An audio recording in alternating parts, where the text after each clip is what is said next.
এত দ্রুত পৃথিবীতে কোনো কিছু পরিবর্তন হয় না, যতটা দ্রুত মানুষের উদ্দেশ্য এবং ইচ্ছা পরিবর্তন হয়।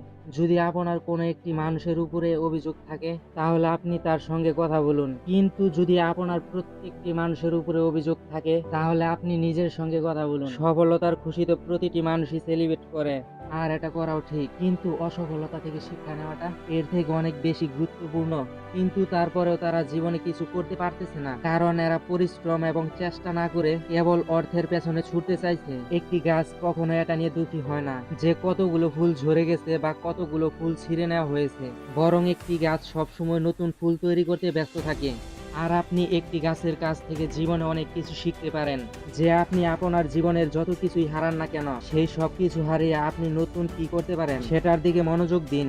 কখনো নিজেকে অন্য কারো থেকে কম মনে করবেন না, কারণ সবার জীবন আলাদা। আমি জানি সূর্যের সামনে একটি প্রদীপ কিছুই নয়, কিন্তু অন্ধকারের সামনে একটি প্রদীপের অনেক মূল্য। কোনো মানুষের সামনে হাত পাতার থেকে ভালো হলো আপনি সেই হাতটাকেই কাজে লাগান। জীবনে যদি কখনো হেরে যান, তাহলে একটি কথা মনে রাখবেন, বয়স কখনো ক্লান্ত হয় না, আঘাত কখনো নিচে ফেলে দিতে পারে না। যদি আপনার ভেতরে জেদ থাকে, তাহলে আপনাকে কেউ হারাতে পারবে না।